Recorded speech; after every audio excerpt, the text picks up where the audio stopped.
नाज़रीन अस्सलाम वालेकुम। प्रोग्राम जवाब चाहिए के साथ हाजिर है। आज हमारे तीन अहम तरीन मेहमान हैं, उनका तारुफ कराऊंगा। तो और तीनों पाकिस्तान के तीन बड़ी सियासी जमात से ताल्लुक़ रखते हैं और बड़े सीनियर पार्लियामेंटेरियन हैं, सियासतदान हैं। अहम इश्यूज़ हैं। पहले मैं उस इश्यूज़ को सामने ले आता हूँ जो कई अहम पॉइंट्स पर मबनी हैं, और फिर अपने मेहमानों का तारुफ कराऊंगा और उनसे इसके बारे में बात करेंगे, क्योंकि ये तीन बड़ी सियासी जमातें ही इस मसाइल के हल निकाल सकती हैं। पाकिस्तान आज एक संगीन कौमी बहरान से गुज़र रहा है। ये बहरान सिर्फ मईशत या सियासत तक महदूद नहीं, बल्कि रियासत, इदारों, मुआशरे और कौमी अखलाकियात सबको अपनी लपेट में ले चुका है। ये मुसलसल एक दूसरे को इल्ज़ाम दे रहे हैं, माजी के ज़ख्म कुरेद रहे हैं और इख्तलाफात को दुश्मनी में बदल चुके हैं। इस रविश ने हमें बतौर कौम कमज़ोर कर दिया है। अब वक्त आ गया है कि पाकिस्तान को एक कौमी ट्रुथ एंड रिकन्सिलेशन प्रोसेस की ज़रूरत है। एक ऐसा अमल जहां सच को तस्लीम किया जाए, गलतियों का एतराफ़ हो और इज्तमाही तौर पर माफ़ी और दरगुज़र का रास्ता इख्तियार किया जाए। दुनिया के कई अक़वाम इसी रास्ते से खाना जंगी, आमरीत और शदीद तक़सीम के बाद दोबारा खड़े हो गए। हमें मानना होगा कि हर तबके, हर इदारे और हर सियासी क़ुव्वत से गलतियाँ हुई हैं। कोई मुकम्मल मासूम नहीं और कोई मुकम्मल मुजरिम भी नहीं। असल मसला ये है कि हम सच मानने से इनकार करते हैं और ज़िम्मेदारी दूसरों पे डालते हैं। इख्तलाफ राय को ख़त्म नहीं किया जा सकता, मगर इसे नफ़रत में बदलना कौमी ख़ुदकुशी है। इख्तलाफात को बर्दाश्त करना, सुनना और आइनी दायरे में रखना यही मजबूत रियासत की अलामत है। इदारे की हैसियत को तस्लीम करना पड़ेगा और इदारों को अपनी आइनी हदूद में रहकर काम करना होगा, और अवाम को महज तमाशाई नहीं बल्कि असल फ़रीक तस्लीम करना पड़ेगा। अवाम की मौशी तबाही, ज़हनी थकन और मायूसी को तस्लीम किए बगैर कोई इस्लाह मुमकिन नहीं। ताकत का असल चश्मा अवाम है और इन पर एतमाद किए बगैर रियासत खोखली हो जाती है। ये मुतालबा किसी एक जमात, किसी एक लीडर या किसी एक इदारे के हक़ या ख़िलाफ़ नहीं, हक़ में या ख़िलाफ़ नहीं। यह अपील सिर्फ़ और सिर्फ पाकिस्तान के लिए है। अगर हमने आज सच, माफ़ी और मुफ़ाहमत का रास्ता ना अपनाया तो तारीख़ हमें माफ़ नहीं करेगी। कौमें नफ़रत से नहीं, दरगुज़र और ख़ुद एहतसाबी से बढ़ती हैं, आगे बढ़ती हैं। ये है चंद बातें जो हमने आज के प्रोग्राम में रखा है। बहुत ज़रूरत है इस मुल्क को, और मेरे पास तीन पाकिस्तान सियासी लीडर्स हैं, बड़ी सियासी जमातों की, जिनमें से दो हुकूमत का हिस्सा हैं और एक अपोजिशन का। देखते हैं कि वो इन सोल्यूशन को किस तरह देखते हैं। मेरे पास जो गेस्ट हैं, आइए उनका तारुफ कराते हैं। मेरे साथ हैं जनाब सेनेटर साहिद खान साहब, रहनुमा है मुस्लिम लीग नून के। आपका बहुत शुक्रिया, बड़े सीजन पॉलिटिशियन से। मेरे साथ हैं शौकत यूसुफ़ज़ई साहब, रहनुमा PTI, आप भी बहुत सीनियर सियासतदान हैं PTI के। मेरे साथ हैं सेनेटर मौला बख्श चांडियो, साबिक वफाकी वज़ीर, सीनियर रहनुमा पाकिस्तान पीपल्स पार्टी, एक सीजन पॉलिटिशियन है। आपका ये बहुत शुक्रिया सर, आपने हमें ज्वाइन किया। जी जनाब, मैं सबसे पहले आता हूँ जाहिद खान साहब के पास।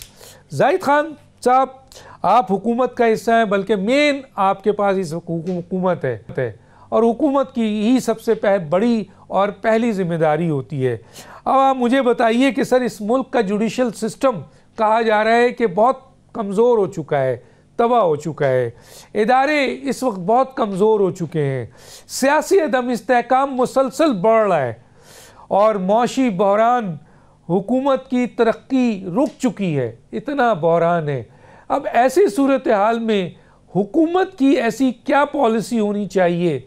पहले तो हुकूमत हो, सियासी जमातें हों, कि उनकी क्या ऐसी पॉलिसी होनी चाहिए, क्या ऐसा अमल होना चाहिए कि पाकिस्तान जो है वो तरक्की भी करे, पाकिस्तान में जो निज़ाम जमहूरियत है वो मजबूत हो, पाकिस्तान की आवाम जो असल ताकत है वो अपनी जगह पर आए और पाकिस्तान को आइन और कानून के मुताबिक चलाया जा सके। जी क्या कहते हैं? शुक्रिया डॉक्टर साहब, आपने बहुत ज़्यादा अपने इंटरव्यू में जो कुछ कहा बिल्कुल यही इस वक्त मुल्क का सूरत हाल है और हम कोशिश करेंगे कि इसका कोई हल ढूंढे। एक बात से इख्तिलाफ है क्योंकि हम तीनों हुकूमत में हैं, एक प्राइम मिनिस्टर हुकूमत में है और दो मैं सेंटर में हूँ और चांदी साहब सपोर्टर से। लेकिन बात ये नहीं है, बात यही है। आज मैं एक वाकया बताता हूँ फिर आपके इस पे आता हूँ। आज सेनेट के स्टीयरिंग कमेटी कम्युनिकेशन का एक इजलास हुआ जिसमें एक खातून थी और जो कम्युनिकेशन का मिनिस्टर है उसने उसकी बहुत ज्यादा बेइज्जती की है उस खातून की, और यहाँ तक कहा कि वहाँ पे जितने भी सेनेटर्स बैठे होते कहते अब सारे चोर है। एक मिनिस्टर कहता है कि अब सारे चोर है, ये अलमिया है इस मुल्क के लिए। मैं 2 दफा सेनेटर रहा हूँ, चांदी साहब भी रहे, ये सी सूरत हाल कभी हमने नहीं देखा है कि स्टैंडिंग कमेटी में, और हल्की स्टैंडिंग कमेटी का जो चेयरमैन है वो भी एक सीनियर पॉलिटिशियन है परवेज रशीद साहब, उससे तो ये तो नहीं रख सकते हैं कि वहां पे बैठकर एक खातून सेनेटर्स का एक मिनिस्टर बेइज्जती करेगा और वो सुनेगा। मेरे ख्याल में ये हमारे लिए अनहोनी है। और उसका सही सवाल था कि कहीं पे NHA का पैसा लगा है और किसी जो सोसाइटीज के साथ कोई रोड बनाए, उसका सवाल हुआ कि ये क्यों बना, तो उस पे उसके साथ जो बेइज्जती हो गई वो सारे कल टीवी पे बाहर अभी आए हुए और चल रहे। तो मैं इसकी मजम्मत करता हूँ, मैं कहता हूँ कि हम सियासतदानों के हाल यहाँ तक पहुंच गए, तो आप बताएं कि फिर मुल्क कैसे चलेगा। सबसे बड़ी बात है कि जब आपने बात की, क्योंकि हम हुकूमत में हैं, हुकूमत का फर्ज बनते हैं कि हम अपोजिशन को या जो पार्टीज है उसको इनवाइट करें, और सबसे पहले इदारे बाद में आते हैं।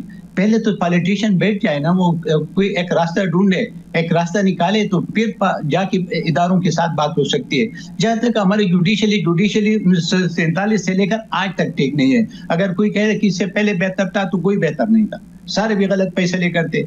गुड टू सी यू ये लोग कहते रहे, ये भी वही हरकतें कर रहे थे। तो मैं यही समझता हूं कि जी इस पे सारी जिम्मेवारी इस वक्त जो हम पॉलिटिशियंस है, जो बड़ी पार्टीज हैं उनकी भी, और अगर छोटी पार्टी भी है, तो सब मिल बैठकर एक रास्ता ढूंढना होगा ताकि इस बुरहान से, ये जो मुल्क जिस बौर में फंसा हुआ है, इसको कैसे निकाला जा सके।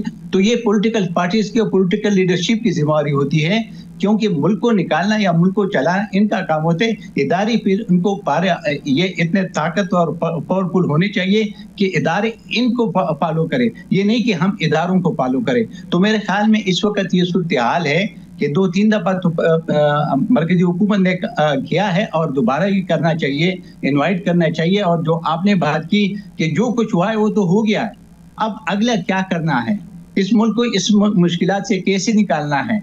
सियासी अदम इस्तेकाम में मैशत बैठ चुका है, उठ नहीं रहा है, महंगाई उरूज पे है, बेरोजगारी उरूज पे है, इंडस्ट्री हमारे बंद हो चुकी है, ये सूरत हाल है। तो इसके लिए सबसे बड़ी जिम्मेवारी जितने भी पॉलिटिकल पार्टीज है, चाहे हुकूमत में है या नहीं है, चाहे बाहर बैठे हुए, लेकिन उसके लिए मिल बैठकर एक रास्ता ढूंढना पड़ेगा, जिसको गोल मेज कॉन्फ्रेंस का हो या कुछ भी कहो, लेकिन एक सोल्यूशन निकालना होगा। अगर वो नहीं निकालेंगे तो मुश्किलात में आगे धंसते जाएंगे। सबसे बड़ी दहशतगर्दी का सामना हम कर रहे हैं, हमारे दोस्त सुबह तो बिल्कुल दहशतगर्दों की मिन्नत है।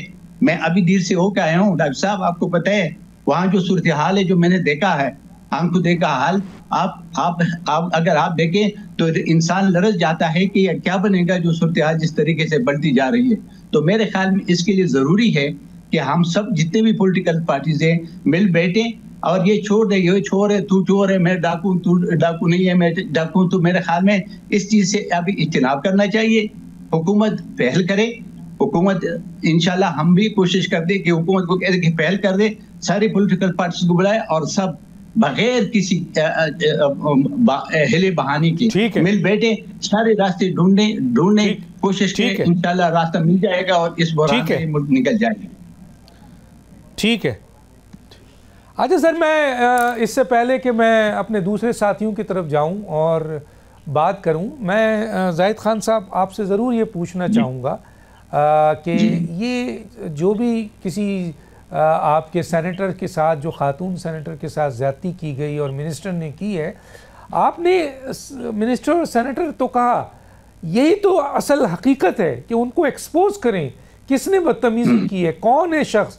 मीडिया में उसे आना चाहिए। और आप जैसे लोग अगर नहीं नाम लेंगे तो फिर कैसे पता चलेगा? कम से कम आज इस प्रोग्राम में आप बताएं तो कौन सा ऐसा मिनिस्टर है जिसने इस तरह बिहेव किया है, जिसकी बुनियाद पर एक सेनेटर को जो है वो इस तरीके से बातें सुननी पड़ी हैं, और ये किसी भी पार्लियामेंटेरियन को इस तरह का अमल करने का इख्तियार नहीं है। कौन है सर, जरा बताएं ना।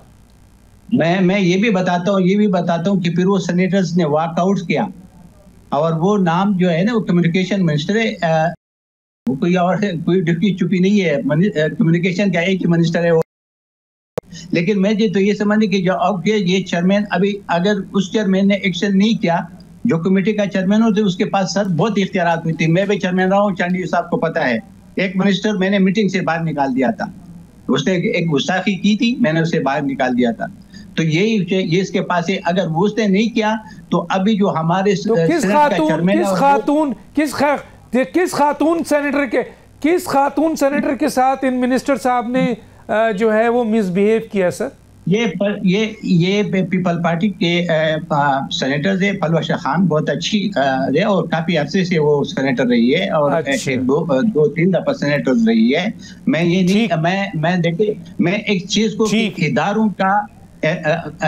इदारों के खिलाफ बदजबानी करना, या देखिए वो सेनेट वो खातून की तो है, लेकिन उस पार्लियामेंट का वो जो सेनेट है, सेनेट में कभी भी ऐसी बातें नहीं होती हैं। सेनेट में बहुत मैच्योर लोग आते हैं, मैच्योर लोग बैठते हैं। अब ऐसी भी हो रही है, अब ऐसी भी हो रही है।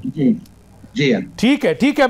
मैं जरा आता हूं जनाब शौकत यूसुफजई साहब की तरफ आ जाता हूं। पहले मौलाना बख्श चांडियो साहब की तरफ जाने से पहले, शौकत यूसुफजई साहब, आप पाकिस्तान की एक बड़ी सियासी जमात हैं, बल्कि आपका दावा है कि आप सबसे बड़ी सियासी जमात हैं इस वक्त, और आपकी पॉपुलरिटी जो है वो आप दावा करते हैं कि जी 70% है। चले मान लेते हैं, आप ही की बात मानते हैं। अब ये बताइए कि आप सबसे बड़ी अपोजिशन है, सियासी पार्टी है, अब आप क्या समझते हैं सर कि जो मौजूदा इस वक्त सूरत हाल है, इसमें हुकूमत का क्या गलतियां हैं, अपोजिशन की क्या गलतियां हैं, और अब हुकूमत और अपोजिशन को क्या करना चाहिए? मैंने तो एक डिटेल दी है जिस पे जाहिद खान साहब ने, जो हुकूमत को रिप्रेजेंट करते हैं, लेकिन बड़ी ज़बरदस्त बात की। आप क्या कहेंगे? बिस्मिल्लाह रहमान, बहुत शुक्रिया। देखिए, अब मेन चीज़ तो यही है ना कि गवर्नमेंट जो है वो जिस मकसद के लिए आई थी तो फोकस रखे अपने हुकूमत के ऊपर, लोगों के मसाइल हल करे। लेकिन इस वक्त पूरा जो जोर है वो इस बात पे कि पीटीआई को कैसे ख़त्म किया जाए, इमरान खान को कितना मुश्किल में डाला जाए। तो अभी तक तो यही लग रहा है हमें, और उसकी वजह से मसाइल बढ़ते जा रहे हैं। आप देखिए, कर्ज़े बढ़ रहे हैं, अभी तकरीबन कोई 77-78 हज़ार अरब तक कर्ज़ा पहुँच चुका है पाकिस्तान का। ये कर्ज़े ज़ाहिर है ये तो कोई भी हुकूमत का कोई वज़ीर नहीं बताता है कि जी ये कर्ज़े आपने कहाँ लगाए, किन किन सूबों को कितना पैसा मिला, ये भी नहीं बता रहे। लेकिन उसके मुतासरीन में हम सब आएंगे, क्योंकि सबके ऊपर वो कर्ज़ा चढ़ रहा है।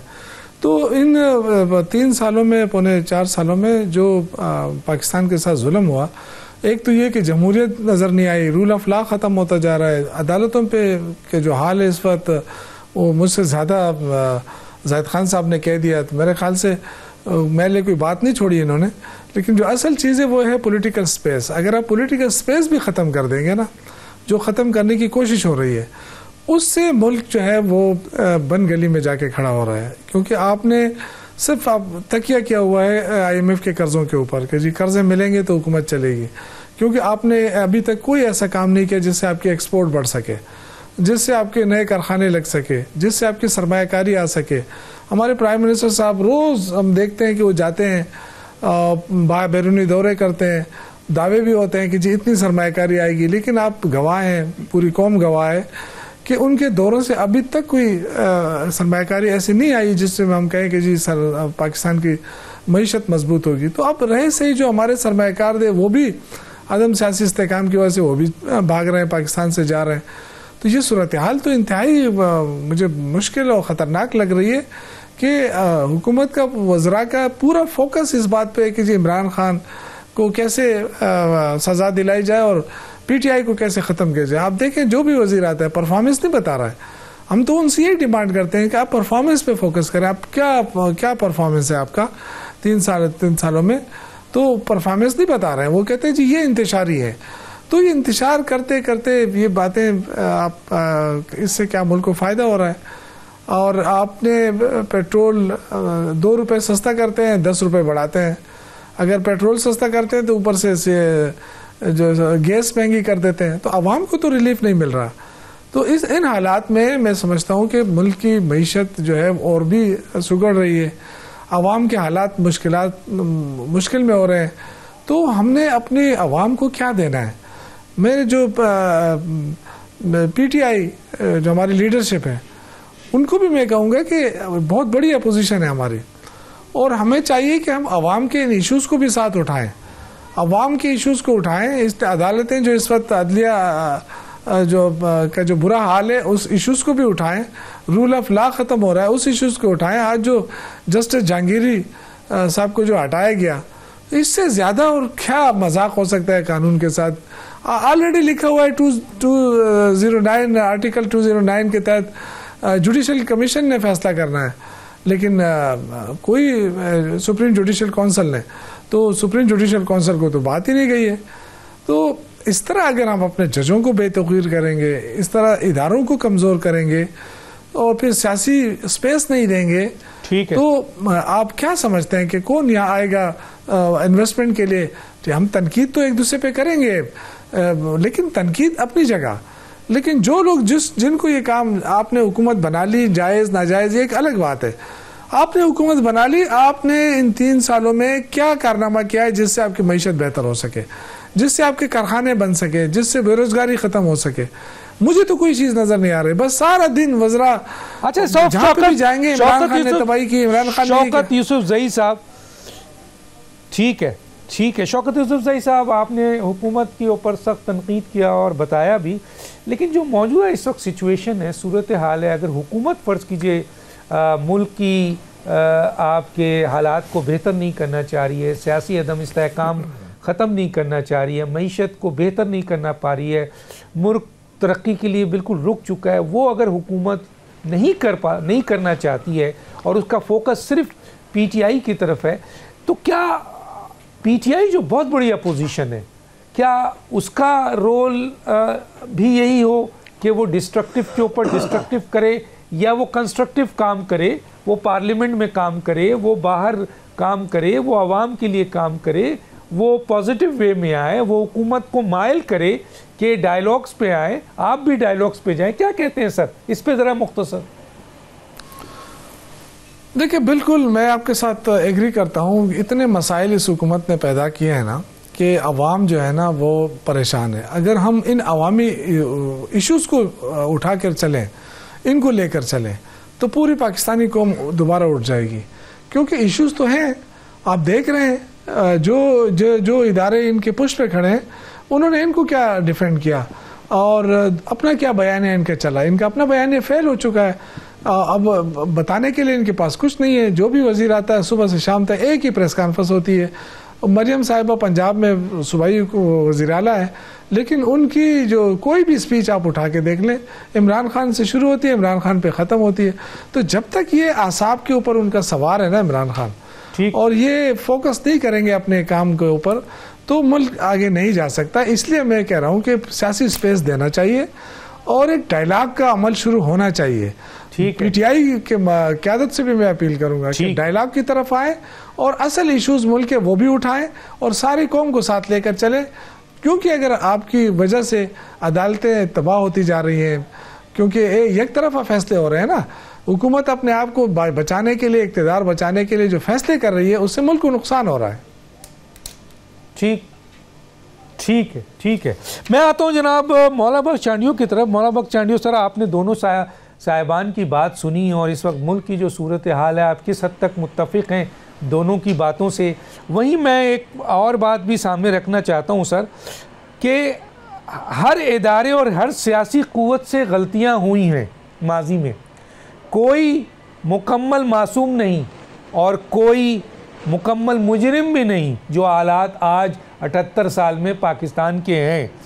असल मसला ये है कि हम सच मानने से इनकार करते हैं और ज़िम्मेदारी इस मुल्क की तबाही की एक दूसरे पे डालते हैं। क्या कहेंगे मौलाना बख्श चांडियों साहब? आपकी मेहरबानी। पहले तो मैं सेनेट में जो हुआ है और जिस सेनेटर खातून के साथ मिसबिहेव किया गया है, मैं उसकी मजम्मत करता हूं और उस मिनिस्टर के मुतालिक मैं कहता हूं कि जो कमेटी के चेयरमैन है वो एक्शन लें, सेनेट के चेयरमैन भी लें कि अगर खातून है उनका ही बहुत बड़ा एहतराम है, लेकिन बतौर सेनेटर के भी सेनेट का जो इस्तेहकाक है अगर वो मजरूह किया गया है तो वो हमारी बहन है, मैं उनके साथ रहा हूँ सेनेट में। मैं उनकी पहले तो उनकी मजम्मत करता हूँ और मुतालबा करता हूँ कि उन पर एक्शन होना चाहिए, कोई बताना चाहिए कि तरीक़ेकार। ये है पावर कमेटी के पास भी है, सेनेट के चेयरमैन के पास भी है कि वो अपने मेंबरान का एहतराम करा सकते हैं। आपके इत्तेहादी हैं सर, इसमें कोई घबराने की बात। आपके इत्तेहादी हैं ना सर, आपके इत्तेहादी हैं सर। मेरे देखो डॉक्टर साहब, ये बात आपकी बिल्कुल गलत है। जब मैं एक इंसाफ की बात कर रहा हूं, आप कह रहे थे आपके इत्तेहादी हैं। मेरे इत्तेहादी तो आसमान से आ गए क्या? मेरे इत्तेहादी तो अख्तियार हो गया कि वो खातून सेनेटर की, वो मर्द सेनेटर भी होता तो भी उनकी तौहीन करने की तो इजाजत नहीं है उनको। इत्तेहादी तो क्या हो गया, कोई आसमान से उतरे इत्तेहादी? मैं तो इंसाफ की बात कर रहा हूं। मैं तो अपनी जो मेरा मौक़िफ़ है मैं बताना चाह रहा हूं, वो सुन ले तो बड़ी मेहरबानी। और अभी जो आपने कहा है कि आप इंसाफ की बात करें, मेरा ख्याल है जाहिद खान साहब ने भी और शौकत साहब भाई ने भी जो बातें की हैं वो इंसाफ की बातें हैं। उन्होंने अपनी जमात की कोई रख रखाव नहीं किया। मेरे भाई हैं जाहिद खान, उन्होंने क्या बात नहीं की।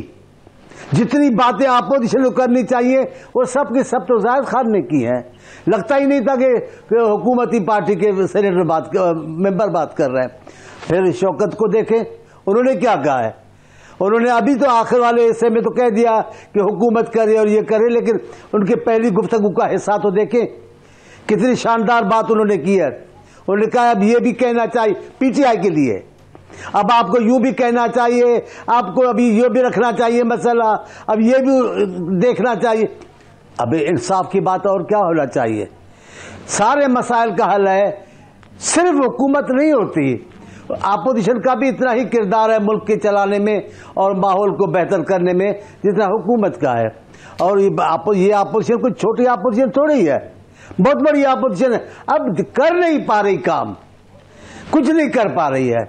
इनकी इतनी बड़ी ताकत है कि ये सारे मामला तो खुद हल करवा सकते हैं, लेकिन ये उलझनों में है, छोटी छोटी बातों में फंस गए हैं, निकलते ही नहीं। अभी तो बड़ा इन्होंने शौकत साहब ने अच्छी बातें की हैं, ये यूं भी करना चाहिए, ये इसका मतलब ये नहीं कर रहे हैं।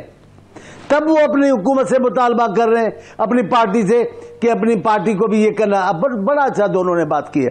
अब नंबर ये है, मसला ये है, मेरी राय ये है कि जब तक ऐसे बहरान को हल करने के लिए किसी एक पार्टी की जिम्मेदारी नहीं हो सकती, क्योंकि वो एक पार्टी से ये बहरान हल भी नहीं होगा। ये एक बहरान नहीं है, ये एक सिलसिला बहुत बड़ा बहरान होगा जो जुड़ा हुआ है सियासी बहरान से। सियासी बहरान हम हल नहीं करेंगे, कोई बहरान हमसे हल नहीं हो पाएगा। बातें करने से नहीं होगा, हमें उसके लिए अमली तौर पे करना होगा। पीटीआई को जिद छोड़ना होगा, तकब्बर छोड़ना होगा, अब बातों में आना होगा। सियासी जमात से बात नहीं करोगे, किससे बात करोगे आप बताएं? पार्टी से तो आवाम से तो बात करनी होगी। आवाम वही है जो पार्टियों में है, उनसे बात करनी है। हम इनको भी नहीं करेंगे, इनके भी। लेकिन आज देखो शौकत ने कितनी अच्छी बात की है कि हमें बात करनी होगी, हमें इन मसाइल पे बात करनी होगी। और मैं कहता हूं शौकत भाई को, शौकत भाई अगर आपकी पार्टी ठीक हो जाए, इस मसलों पर आ जाए, तो उनके लीडरों को भी कारकुन अकेला छोड़ के नहीं भाग जाएंगे कि कायद की शरीक हयात खड़ी हो और कारकुन भाग जाएं। ये सूरत हाल नहीं होगी और आप मसले हल कर लेंगे, आपको परवाह नहीं होगी हुकूमत की। बड़ा अच्छा आपने आज गुफ्तगू की है और जाहिद खान ने भी कमाल कर दिया है, हुकूमत के होते हुए भी कहा है ये भी करना चाहिए, ये भी। इसका मतलब नहीं कर रहे। ठीक है, हम भी हम हिस्सा हैं, जाहिर है हिस्सा ही कहलाएंगे, हम उनके साथ हैं हुकूमत के। लेकिन जब तक हुकूमत तमाम पार्टियों को बिठाकर बातचीत नहीं करेगी। कर रहे हैं हम क्यों कैसे कैसे नहीं कर रहे? कैसे नहीं कर रहे? आप अपने इत्तेहादी हुकूमत पे प्रेशर ही नहीं डालते। आप उनको कहते नहीं है कि सियासी कैदियों को छोड़ो, इंसाफ करो, मिल बैठ के बात करो, मीसाक पे आओ। मीसाक-ए जमहूरियत किसने तोड़ा है सर? डॉक्टर साहब जी, डॉक्टर साहब आपकी बात ठीक है, मैं आपको मानता हूँ, लेकिन आपको जब भी आपका प्रोग्राम होता है उसमें आप लड़ाई ढूंढ लेते हैं। लड़ाई पार्टियों की नुमाइंदे करें तो अच्छी बात है, पार्टी की नुमाइंदे नहीं करते, आप करने शुरू कर देते हैं। आप बहस करते हैं, लड़ाई करते हैं, हम आपका एहतराम करते हैं, हम आपसे लड़ाई नहीं करते। जो आपको नहीं कहना चाहिए लड़ाई वाला बातें आप करते हैं। ये मैंने इशू उठाया है, ये लड़ाई वाला इशू है। अब सुने भी तो सही, अब ये इशू जो मैंने उठाया आपके करने की नहीं है सर। बोले यार, सुने बाबा, आप बोले तो सही बोले आप सुने तो सही ना। बोले मैं ये कह रहा हूँ आपकी बातें ठीक है, आपकी बातें ठीक है, मैं यार अभी बोलने देंगे तो बोलूंगा ना, आप तो बोलने देते नहीं है। अभी तक वही पुरानी 50 साल पहले वाली आदत है आपकी। अब छोड़े, हम बात तो कर लें, हम अपना मौक़िफ़ रखें, फिर गलत भी हो सकता है, दुरुस्त। मैं ये कह रहा हूँ आप हंस ले, पूरा मुल्क हम पर हंस रहा है। बोले सर, पाकिस्तान पे मुकद्दर हंस रहा है। ये आप नहीं हंस रहे, मुकद्दर हंस रहा है पाकिस्तान पर, सियासत का मुकद्दर हंस रहा है कि आप हमारी मजाक उड़ाएंगे, कमाल हो जाएगा ना, फिर हम कहाँ जाएंगे अगर आप हमारी नहीं सर, माफी चाहता हूँ, नहीं सर माफी चाहता हूँ। आपने ये कहा 50 साल से, मैंने कहा सर पाकिस्तान का मीडिया को 50 साल नहीं हुआ है सर। अभी आपके सवालों के जवाब भी मैं इसी मजे से दे सकता हूँ, आप मुझे जानते हैं, अच्छी तरह जानते हैं, लेकिन जरा प्रोग्राम का माहौल में कभी खराब नहीं करता हूँ।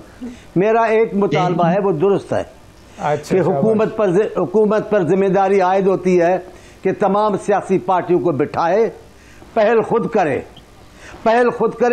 बिलाशुबा वो बार बार उनको पुकार रहे हैं, वो नहीं आ रहे, लेकिन उनको आना पड़ेगा। अवाम का बोझ उन पर पड़ेगा। जैसे पीटीआई ने आज से अपना मौक़िफ़ तब्दील किया है, अभी कह रहे हैं हम पार्टियों से बात करेंगे, समझ गए हैं ना, हम उनसे बात करेंगे जो मालिक का अख्तियार है। अब नहीं कहते, उनको कहना पड़ रहा है नहीं हम सियासी पार्टियों से बात करेंगे, वो खुद को गैर सियासी कह रहे हैं। रास्ता तो निकल आया है, अब पहल हुकूमत को करना चाहिए और उसको वेलकम करना चाहिए, पीटीआई को, अपोजिशन को, उनको करना चाहिए। जब तक सियासी पार्टियां एक टेबल पर नहीं बैठेंगे, पाकिस्तान के मसाइल हल हो नहीं सकते। एक पार्टी का काम नहीं है, एक पार्टी के बस की बात नहीं है। ठीक है, बहुत शुक्रिया, क्योंकि मुझे ब्रेक के लिए कहा जा रहा है। नाज़रीन, मैं ब्रेक पे जाता हूँ, फिर अपने मेहमानों के पास आता हूँ, और मैं मेरे मेहमानों का जो भी उनके आपके पॉइंट ऑफ व्यू है वो इम्पॉर्टेंट है, वो अहम है, और मैं चाहूँगा कि ज़ाहिर है हमारी कोशिश होती है कि चंद सवालात बीच में निकलते हैं तो उन क्वेश्चंस को रेज़ किया जाए ताकि उसके जवाबात भी आ जाएं। बाकी एक छोटा सा ब्रेक, फिर वापस आते हैं।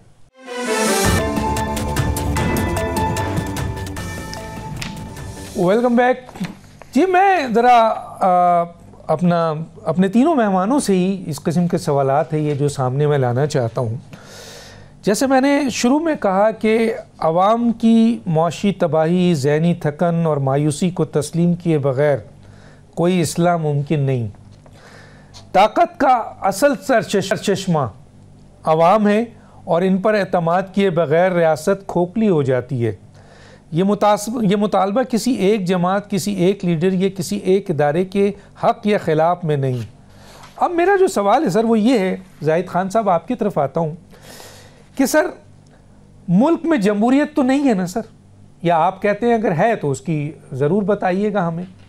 मुल्क में इस हाइब्रिड निज़ाम है, और इस हाइब्रिड निज़ाम में आपको पता है कि हाइब्रिड निज़ाम क्या है। अब मुल्क की 3 बड़ी सियासी जमातें हैं, 2 बड़ी सियासी जमातें हुकूमत में हैं और एक अपोजिशन में, और ना मुल्क की जमहूरियत चल रही है, ना मुल्क का निज़ाम चल रहा है, निज़ाम हुकूमत। तो हम मान लें सर ये तीनों सियासी जमातें नाकाम हो गई हैं और अब तो मुतालबा हो रहा है सर, ये मुतालबा आपने भी सुना होगा कि चेहरे नहीं निज़ाम को बदलो। कोई कहता है कि नहीं चेहरे भी बदलो, ये चेहरे नहीं चाहिए अब जो कायम और दायम है काफ़ी अरसे से, जिन्होंने मुल्क को कुछ नहीं दिया। तो ये चेहरे भी बदलो और निज़ाम भी बदलो, तब जाके कुछ मसला हल होगा। तो अगर ये चेहरे भी बदल देते हैं, निज़ाम भी बदल देते हैं, तो क्या चीज़ लाएं सर जाहिद खान साहब? सुनो सर, मैं आपकी बात पे आना चाहता हूँ। सबसे बड़ी बात ये कि आपने पहले खुद कहा था कि पहले में जो भी कुछ हुआ इदारों ने किया, सियासतदानों ने एक दूसरे के साथ किया, उसको भूल जाओ। ये आपने पहले अपनी इंटरव्यू में ये बात की थी, याद होगा। फिर आपने सवाल चांदी साहब पे किया कि वो मिसाकी जमहूरियत में कौन सी गलती किसने की।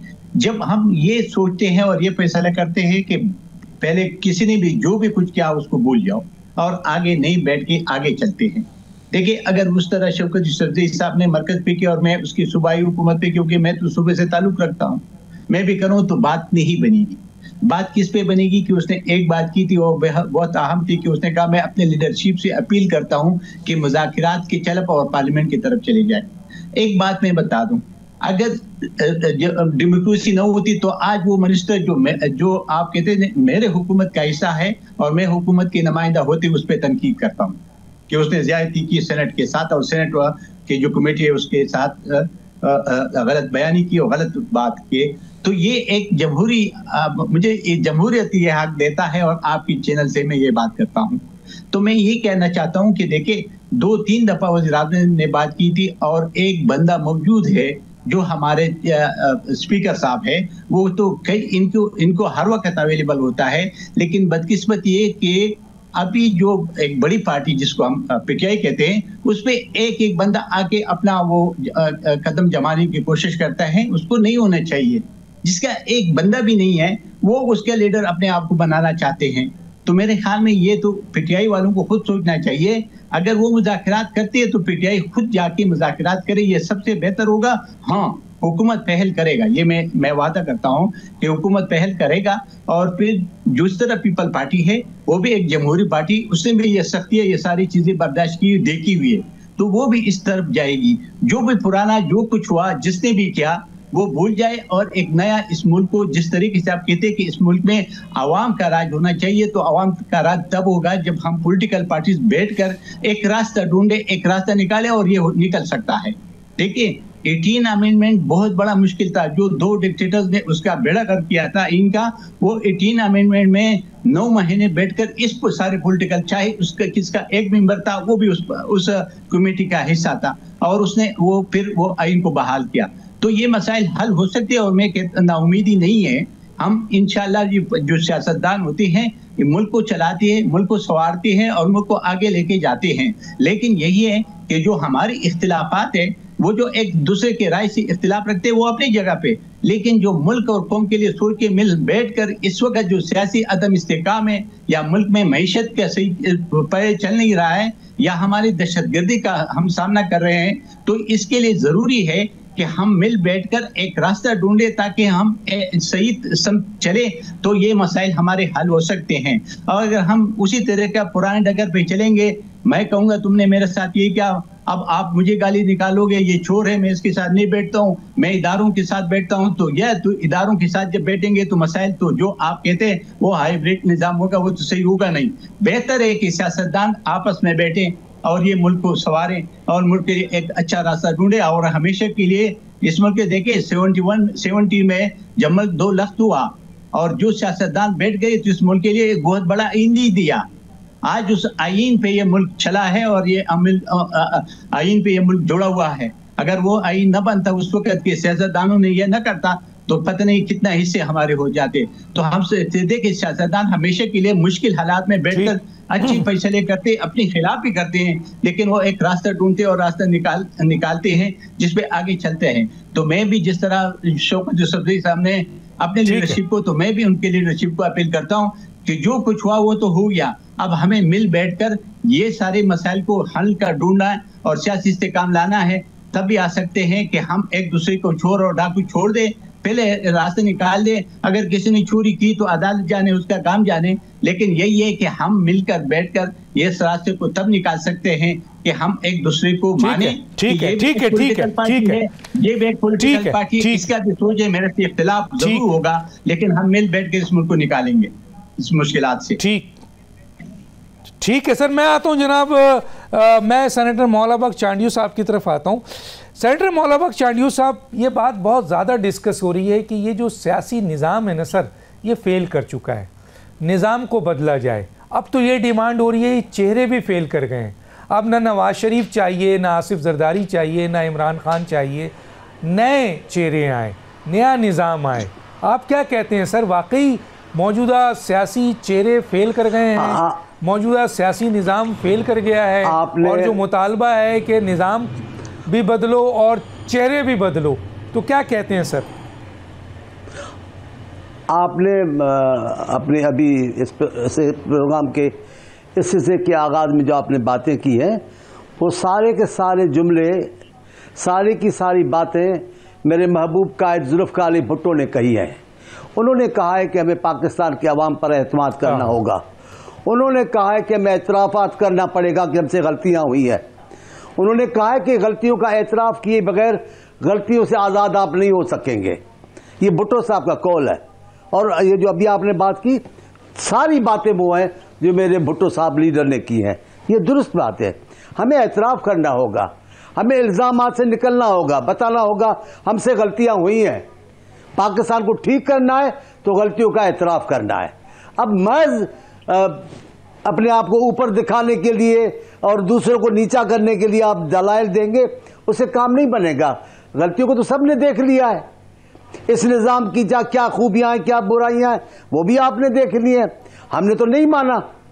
हमने ये कहा कि निज़ाम को चलाने के लिए, जमहूरियत का सिलसिला जारी रखने के लिए हम इस हुकूमत के साथ हैं।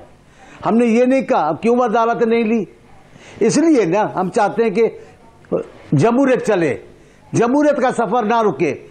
कितने भी बहरान बड़े हों, लेकिन जमहूरियत को चलना चाहिए, क्योंकि जमहूरियत चलेगी तो उसका ये कमाल है। जमहूरियत के चलने से ही जमहूरियत की गलतियां दूर होती हैं और हुकूमती खामियां ठीक हो जाती हैं। जमहूरियत कहाँ है सर? ये नहीं है। जमहूरियत कहाँ है सर? मैंने ये नहीं कहा। आप ठीक है। अभी जो सदर पाकिस्तान है वो चीफ मार्शल एडमिनिस्ट्रेटर नहीं है, जो वजीर आजम है वो भी चीफ मार्शल एडमिनिस्ट्रेटर नहीं है, सूबों में सब मार्शल एडमिनिस्ट्रेटर भी नहीं है। लिहाजा आप ऐसे जज्बात में आकर ऐसी बातें भी ना करें। आलीशान से आलीशान आमरत से भी तो जिस मुल्क में हाइब्रिड जिस मुल्क में हाइब्रिड निज़ाम हो, जिस मुल्क में हाइब्रिड निज़ाम हो, वजीर दिफा कहते हैं इस मुल्क में हाइब्रिड निज़ाम है, वजीर कह रहे हैं बहुत सारे वजीर के इस मुल्क में हाइब्रिड निज़ाम है। तो सर अगर हाइब्रिड निज़ाम की हम तारीफ सुने तो वो तो जमहूरियत के खिलाफ है, आइन के खिलाफ है। क्या कहेंगे आप? आप बिल्कुल दुरुस्त कह रहे हैं, आप बिल्कुल दुरुस्त है। ये जो वजीर दिफा के अक्सर बयानात आते हैं, पहले तो शर्म आनी चाहिए इन बुज़ुर्गों को जो अपनी हुकूमत को हाइब्रिड निज़ाम कहकर और एतराफ़ करके फिर भी हुकूमत में बैठे हैं। पहले तो कौमी गैरत का मुजाहरा करे, इनको सीटें खाली करनी चाहिए, वज़ीर आज़म को नोटिस लेना चाहिए इन तमाम बुज़ुर्गों का जो कहते हैं कि ये हाइब्रिड निज़ाम है, ये जमहूरियत नहीं है। जमहूरियत नहीं तो आप बैठे क्यों हो? अगर हुकूमत में कोई बात ही नहीं अच्छाई तो आप काय के लिए बैठे हैं, फ्लैग लगाकर चल रहे हो? पहले तो आप अपने आप को पेश करो ना, शर्म तो आपको आनी चाहिए। इख्तिदार में भी बैठे हो, कुर्सियों पे भी बैठे हो और निजाम को गालियां भी दे रहे हो। एक ही वक्त दोनों मजे लूट रहे हो, अपोजिशन के भी मजे लूट रहे हो और हुकूमत के भी। ऐसे तो नहीं चलेगा। मैं आपकी बात से डॉक्टर साहब बिल्कुल मुत्तफिक हूं। हमें एतराफ़ करने पड़ेंगे, एतराफ़ करके हमें दुरुस्तियां करनी पड़ेंगी। गलतियां मैंने पीटीआई को भी कहा, अभी कहा ना मेरे दोस्त को कि आप अपनी क़यादत से, आपने बहुत अच्छी बातें आज की है, क़यादत आपकी इजाज़त देगी या नहीं देगी कि आप इतनी लंबी चौड़ी बातें करके गए कि ये भी करना पड़ेगा, अभी ये भी करना पड़ेगा। करके देख लो। मसले का हल यही है कि तमाम पार्टियां पाकिस्तान की किसी फ़र्क के बगैर अपनी गलतियों का एतराफ़ करेंगे, चले, कोई बात नहीं, जलसों में ना करें, लेकिन अगर गुफ्त शनीद हो जाए उसमें आकर बात कर लें। न करें एतराफ, ऐलान न करें, लेकिन रास्ता वो अख्तियार करें जिससे पता चले कि ये तलाफी कर रहे हैं गलतियों की, तभी हमारी जान छूटेगी मुसीबतों से, नहीं तो नहीं छूटेगी। ये कह देना कि ये हुकूमत खराब है, इसका मतलब क्या हुआ? हमें तो ये नहीं चाहिए, हमें चाहिए बेहतरी।